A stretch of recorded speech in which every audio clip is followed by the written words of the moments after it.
협상, 갈등 해결의 방법. 분배적 협상 같은 경우에는 협상 조건에 협상 전제가 한정된 자원을 분배하는 거에 비해서 통합적 협상은 변동 가능한 자원을 분배하는 거다. 네거티브 게임 대 포지티브 게임이다. 참여자의 관심으로 말하면 분배적 협상에서는 나에게 유리해 상대는 불리해야 된다는 윈루스 게임이고, 통합적 협상은 서로 윈윈 게임이고 제로섬 게임이 아니다. 참여자의 이해는 분배적 협상에는 서로의 이해 충돌, 제로섬 게임이다. 통합적 협상에는 서로의 이해가 어느 정도 일치한다. 관계의 지속성 측면에선 분배적 협상은 단기, 통합적 협상은 장기. 협상의 단계, 1단계는 준비. 협상 내용과 상대방 상황에 대해서 정확히 알고서 협상에 임해야 하기에 상당한 정보 수집과 준비가 필요하다. 상대방에게 요구해야 할 자신의 제시안도 정해 놓아야 하며 양보를 할 수 있는 최후의 보루도 내정해 놓으면 유리하다. 2단계는 규칙 약정. 협상 약정과 협상 기간 등을 놓고 상대방과 약정을 해야 한다. 게임 규칙 없이 시합을 했다가 서로가 잃는 것이 더 많을 수 있다. 3단계는 의견의 제시. 서로의 요구사항을 제시하고 설명하고 상대방이 제대로 알아들었는지 확인해야 된다. 이때 사실 그대로 요구할 수도 있지만 나중에 양보하기 위해 과장하거나 정치 행동을 보일 수도 있다. 4단계는 협상이다. 직접 주장과 양보를 거듭하면서 상호 동의점을 찾아 약정에 놓는 단계다. 이때 양자가 서명한 약정서가 나온다. 5단계는 실행. 약정서대로 실행에 옮기는 단계로 약속을 제대로 이행되는지 관찰과 감시가 필요하다. 노사 협상의 경우 단체 협약 시행의 오해나 불이행으로 문제가 생기면 이를 처리해주는 고정 처리 절차 같은 사후 관리 시스템도 존재한다. 제3자에 의한 협상, 조정. 협상자는 니고시에이터, 조정자는 미디에이터 혹은 컨실리에이터, 중재자는 아비트레이터. 협상자는 자발적이고 구속력이 없다. 조정자는 정해진 절차에 따라서 하고 역시 구속력이 없다. 중재자는 재판의 구조를 가지고 있고 구속력이 있다. 권력, 파워. 권력의 원천은 자원의 소유 여부, 희소성, 대체 불가능성, 모방 불가능성, 특수성, 비대칭성. 의존성, 자원 의존성. 권력의 유형. 프렌치와 레이븐이 권력의 유형 및 행사 방법에 대해서 정리했는데, 합법성 권력, 이 밑에는 이제 행사 방법이다. 그래서 합법성 권력은 공손하고 분명하게 요구하라. 요구하는 이유를 설명하라. 권한 밖에 요구를 하지 마라. 필요하면 권위를 입증해 보여라. 상대의 관심사에 민감해야 된다. 상대가 따르는지 확인해라. 적절한 요구인 경우 따르도록 주장해라. 준거 권력. 필요하면 개인적 호소를 사용해라. 상대가 하는 요구가 나에게 중요한 것임을 나타내라. 그 상대와 인간관계를 넘어서는 개인적 요구를 하지 말아라. 적절한 행동의 예를 보여줘라. 보상 권력. 상대가 원하는 보상을 제공해라. 공평하고 윤리적인 보상을 제공해라. 보상을 주는 기준을 설명해라. 약속된 보상을 제공해라. 원하는 행동을 강화시키는데 보상을 상징적으로 사용해라. 강제 권력. 상대에게 규칙과 벌에 관해 알려줘라. 사전에 충분히 경고해라. 벌을 주기 전에 상황을 이해시켜라. 호전적으로 대하지 말고 침착하게 우호적인 자세를 유지해라. 벌을 피하려는 요구를 증진시키도록 고무한다. 상대에게 향상시키는 방법을 제안하도록 요구한다. 처벌은 남모르게 개인적으로 행한다. 전문성 권력. 요구하는 이유를 설명해라. 그 요구가 왜 회사에 중요한가를 설명해라. 그 제안이 성공할 것이라는 증거를 제시해라. 상대방의 관심사를 신중하게 경청해라. 상대방을 존중하는 모습을 보여줘라. 위기 시에 결단력 있고 자신 있게 행동해라. 임파워먼트란 부하에게 업무 결정에 더 많은 영향력을 가지도록 하고 주도성과 자기 결정성을 촉진하게 조건을 만드는 것. 성공적인 임파워먼트는 의무감을 부여하고 의미감을 부여하고 역량감, 자기 결정력, 성과에 대한 직원의 영향력을 인식시켜주는 거다. 임파워먼트는 권한 위임의 정도하고 권력 위임의 정도에 따라서 임파워먼트의 정도를 나눌 수가 있다. X축은 권력 위임, Y축은 임파워먼트. 그래서 지배, 설득, 참여, 위임의 순서로 가는데 지배에서는 지배적 권력이 있고 관리자가 결정한다. 상담 단계에서는 영향력 분담이 되고 부하의 조언을 참조해서 관리자가 결정한다. 참여 단계에서는 권력이 분담이 된다. 공동 결정한다. 위임 단계에서는 권력 위양이 돼서 구성원이 상부의 결정을 추진하고 인가한다. 조직 정치 안 좋은 건데 권력의 획득, 행사, 유지, 통제하는 활동이다. 권력의 획득 방법으로는 정당한 방법, 즉 전문성, 대안 지시, 자신감, 정보 vs 부정적인 방법, 공격, 비난, 속임, 아부, 정략이 있다. 방어적 행동, 활동 회피, 수능, 책임 전가, 비난 회피, 충격 완화, 정당화하기, 책임 전가, 변화 회피 등이 있다. 인상 관리, 자신에게 유리한 이미지를 조성하려는 행동이다. 수능, 호의, 변명, 사과, 자기 홍보, 아첨, 예증 등에서 나타난다. 자, 리더십의 체계, 특성론, 자질론이 있고 여기에서 행태론, 행동론으로 발전을 했고 상황론으로 발전해서 이제 최근에 리더십이 있다. 특성론, 자질론, 리더가 지닌 자질, 특성, 특질, 신체 성격, 배경, 지식을 연구하는 거다. 빅 5. 부하 상황을 무시하고 일반화에 한계가 있다. 행태론, 행동론은 립 앤 화이트의 권위형, 민주형, 자유방위명, 오하이오 대학의 구조 중심 vs 배려 중심, 미시간 대학의 생산성 중심 vs 인간 중심.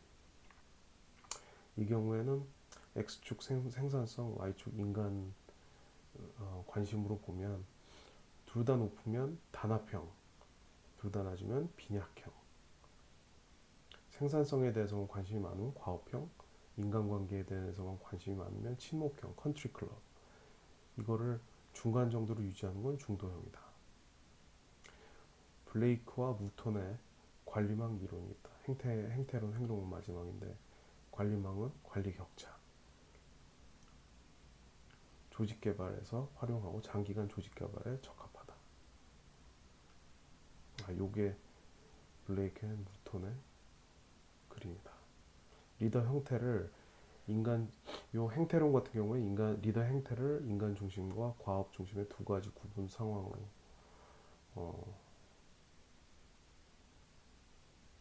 구분하고, 다시 리더 행태를 인간 중심과 과업 중심의 두 가지로 구분하고 상황은 무시했다는 게 단점이다. 그럼 상황론을 보면 우선 피들러의 리스트 프리퍼드 코워커 이론, 그다음 헐시와 블랜차드의 부하 성숙도, 하우스와 에반스의 경로 목표 이론, path goal theory, 커 저미아의 리더십 대체물 이론, 셀프 리더십으로 연결된다. 브룸의 의사결정과 리더십. 근데 이 상황론은 이론 검증이 부족하고 상황 변수 간 관계의 연구가 부족하다. 그다음에 이제 최근의 리더십은 변혁적 리더십, 카리스마적 리더십 등 리더의 속성 중시하는 신속성론이 있고, 리더 구성원 교환 관계 이론 해서 버티컬 다이에딕 링키지, 또 리더 멤버 익스체인지, VDL LMX 이론, 섬긴 리더십, 윤리적 도덕적 리더십, 셀프 리더십, 상호 연계적 리더십. 이런 새로운 이론들은 실증 검증이 아직 부족하다. 이 중에서 헐시와 블랜차드의 3차원 모형을 보자. 이제 요게 상황론인데 Y축 성숙도, X축 성숙도, Y축 행동의 양을 보면 아무래도 성숙도가 낮을수록 행동이 많이 필요하고 높을수록 행동이 적게 필요하다. 그런데 관계 행동 같은 경우는 중간 단계, 즉 성숙도가 중 정도인 경우에 높이 나타나야 된다. 그래서 성숙도의 진행 단계에 따라서 지시형, 설득형, 참여형, 위임형. 그래서 생애 주기 이론을 보면 추종자의 성숙 단계에 따라 효율적인 리더십이 달라진다는 이론인데, 자녀가 자라면서 부모가 통제를 줄여나가는 부모 자녀 간 관계와 유사하다. 성숙도에 따라서 지시, 설득, 참여, 위임형의 리더십이 유효하다고 주장한다.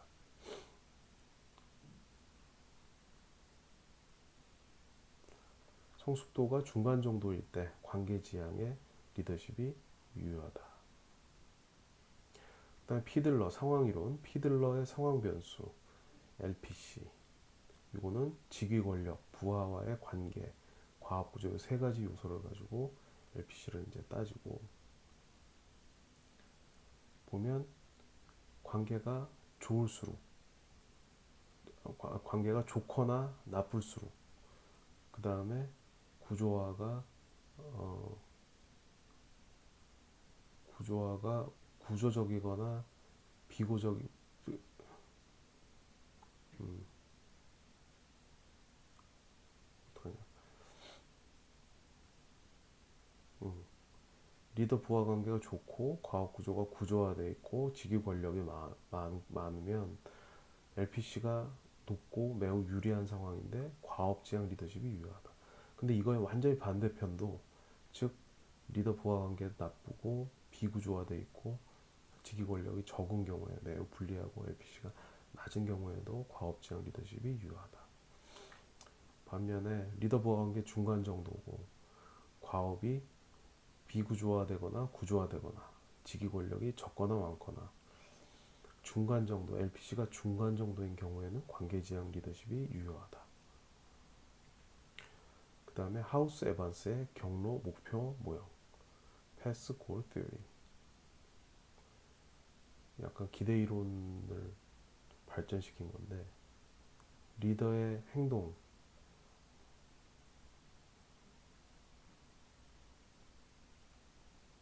원인 변수로 해서 결과 변수로 보면 부하의 지각, 요게 이제 기대 이론이 나오는데, valence, instrumentality, expectancy. 그래서 유인가, 수단성, 기대감. 요거가 매개 변수가 돼서 결과가 나오는데, 요거에 대한 상황 변수는 부하의 특성, 그 다음에 과업 환경, 이렇게로 나눠질 수가 있다. 그래서 리더십 유형은 지시적 리더십, 지원적 리더십, 참여적 리더십, 성취 지향적 리더십이 있고, 부하의 특성은 능력, 그 다음에 통제, 욕구에 따라서 나눠볼 수가 있다. 과업 같은 경우에는 과업의 특성이 반복적이고 구조화된 게 있고, 그 반대편 비구조화되고 비일상적인 과업이 있고, 그 다음에 작업 진단하고 조직 특성에 따라서 그 위에 네 가지 리더십 중에 실제 유효한 리더십이 나눠진다. 그래서 부하 특성이 능력이 부족하면 지시적 리더십, 통제 위치가 내적 통제 위치인 경우엔 참여적, 외적 통제 위치인 경우엔 지시적 리더십. 그러니까 통제 위치가 바깥에 있으면 통제를 받아야 되는 사람, 내적이면 자기가 하고 싶은 대로 하려는 사람. 그 다음에 욕구가 낮으면 지시적 리더십, 높으면 성취 지향적 리더십, 중간 정도면 지원적 리더십. 과업 환경이 반복적 구조적이면 지원적 참여적인 게 좋고, 이런 구조가 없으면 지시적, 참여적, 성취 지향이 맞다. 작업 집단이 초기면 지시적이 맞고, 안정이 이미 돼 있으면 지원적, 참여적. 그 다음에 조직 특성 같은 경우에 규율이 존재하면 참여적, 규율이 부존재하면 지시적 리더십.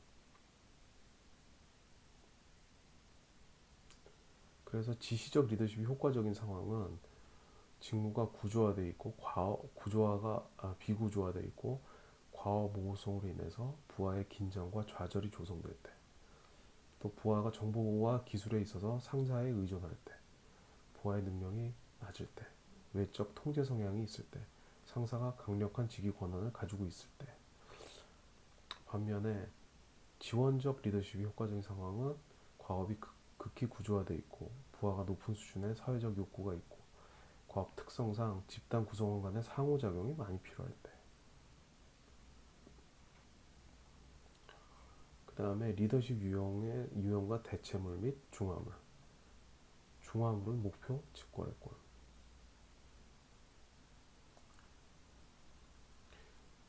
이게 대체물이냐 중화물이냐를 구성원 특성, 업무 특징, 조직 특징에 따라서 나눠놨는데, 일단 구성원 특징이 충분한 경험, 훈련과 능력이 있는 경우에는 지시적 리더십은 대체물이다. 프로페셔널리즘이 있다면 지원적 리더십의 경우에는 지시적 리더십의 경우에는 대체물이다.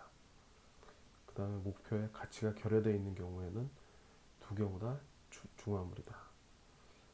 그 다음에 명확한 업무가 있으면 지시적의 대체물, 업무로부터 직접적 피드백이 있으면 지시적의 대체물, 도전적인 업무가 있는 경우에 지원적의 대체물. 그 다음에 조직 특성에서 조직적 경직성이 있는 경우엔 지시적의 중화물, 리더와 구성원들 간의 물리적 거리가 있는 경우에는 두 경우 다 중화물, 리더의 권력이 없는 경우에는 두 경우 다 중화물, 응집적인 팀인 경우에는 두 경우 다 대체물. 그 다음에 공식화, 표준화되어 있는 경우에는 지시적인 게 필요 없이 대체물. 그리고 이제 관계 중심의 리더십을 보면 average leadership style, 그 다음에 vertical dyadic linkage theory, 그 다음에 leadership member exchange theory. 그래서 ALS, BDL, VDL, LMX 이렇게 세 가지. ALS는 리더가 모든 구성원에게 동일하게 대우 관리한다는 이제 얘기고, 리더 멤버 교환 이론, 수직적 관계 이론. 수직적 관계 이론은 리더와 멤버 사이에 서로 다른 관계를 맺게 됨으로써 리더십의 효과성이 구성원들 간에 차이가 난다는 이론이다. 한마디로 인싸가 있고 아싸가 있다. 리더가 자신의 부하와 어떤 관계를 맺고 있느냐에 따라 리더의 부하에 대한 영향력 행사가 달라진다는 이론이다. 그래서 내 집단, 즉 인싸일 때는 동업자와 같은 신뢰가 형성되고 공동 운명의식이 형성된다. 리더와 하급자가 서로 보다 큰 영향을 주고받는다. 외집단 관계일 때, 아싸일 때는 공동 운명의식 부족하고 일방적으로 지시를 한다. 그 다음에 리더 멤버 익스체인지, 리더와 부하의 관계의 질에 따라 리더십이 달라지는데, 이거는 이방인 단계, 면식 단계, 파트너십 단계로 세 단계로 나눠놔서 이게 그 어떤 단계에 있느냐에 따라서 리더십이 달라지고 그 효과성이 달라진다. 그 다음에 브룸, 이에튼, 제이고의 리더십 의사결정 이론. 요거는 의사결정 상황에 따라서 적합한 리더십을 연구했는데, 그림은 상황 속성과 개인차에 따라 참여도의 정도가 달라지고, 요거에 따라서 의사결정의 유효성이 달라질 때 상황 속성이 이제 그 조절 변수로서 영향을 준다는 거다.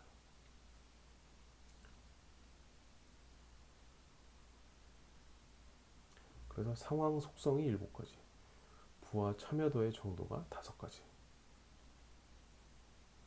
상황 속성들 같은 경우에는 의사결정의 중요성, 의사결정의 수용성에 따라서 7가지로 다음과 같은 질문에 따라서 나뉜다. 의사결정이 중요한가? 리더가 가진 정보는 충분한가? 의사결정의 정형화, 명확화가 되어 있는다. 이게 이제 의사결정의 질. 그 다음에 부하의 수용 여부가 의사결정에서 중요한가? 리더의 독단적인 결정을 부하가 수용하는가? 의사결정의 결과가 부하가 공유되는가? 의사결정에서 부하들과 갈등은 없는가 하는 것이 의사결정의 수용도. 해서 이렇게 7가지가 상황 속성으로 작용을 하게 되고, 참여도의 정도, 부하의 참여 정도는 A1, A2, C1, C2, G2 이렇게 5가지로 나눠지는데, A1이 가장 독단적이고 G2가 가장 민주적인 경우. 그래서 A1은 리더 혼자 결정하고 결정권자 리더라면, G2는 리더와 하급자들 집단으로 하급자 집단이 데이터를 공유하고 분석하여 의견 일치를 이루면 뭐가 결정되는 하급자 집단이 결정을 하는 구조다. 요 사이에 A2, C1, C2가 있다. 그래서 A2는 리더와 하급자들이 개별적으로 결정에 참여하고 하급자들이 리더의 구체적인 질문에 응답하지만 리더가 결정하는 거.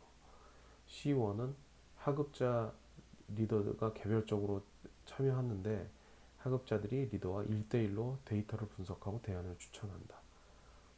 그 다음에 C2는 리더와 하급자들이 집단으로 데이터를 공유하고 분석한다.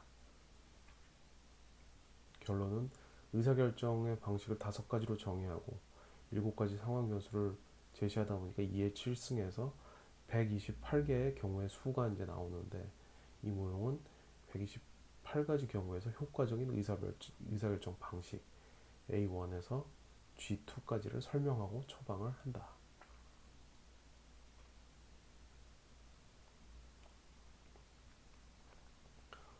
그 다음에 최신 리더십 이론은 변화지향, 변혁 리더십, 섬김 리더십. 섬김 리더십은 도덕 리더십, 윤리 리더십, 진실한 리더십.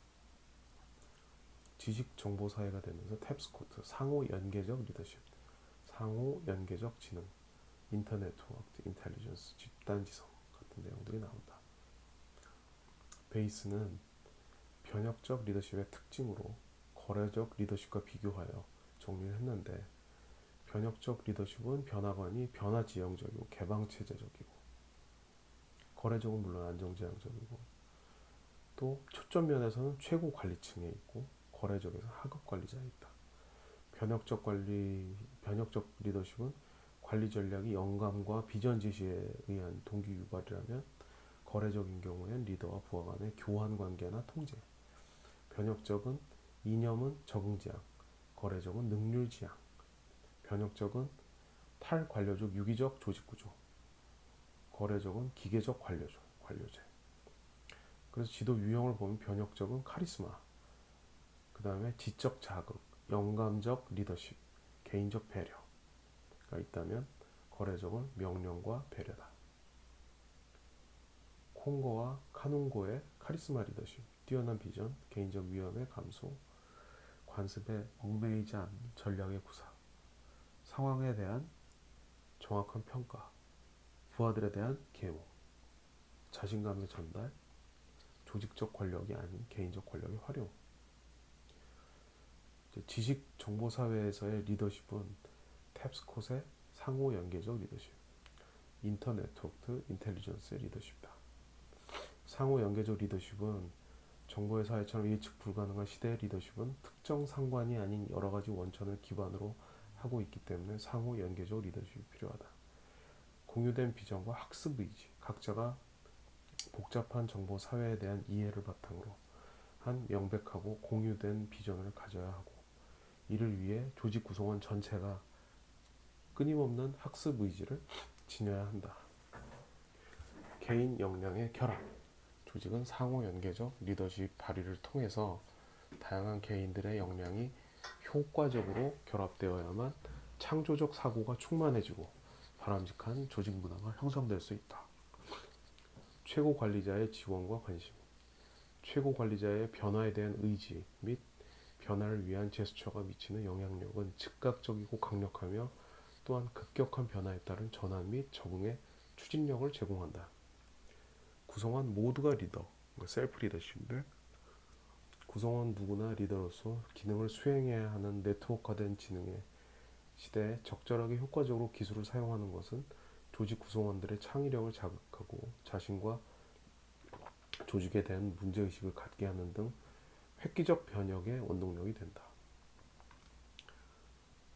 그린리프의 섬김 리더십, 헤르멘 헤세의 동방으로의 여행이란 책에서 레오라는 인물을 보고 영감을 받았다. 특징은 공동체, 예지력, 청지기, 경청, 감정이입, 개념화, 인식, 성장, 설득이 있고 도덕 리더십, 윤리 리더십, 진실한 리더십, 신뢰와 리더십, 조직 사회적, 온라인 리더십 등의 생각들이 있다.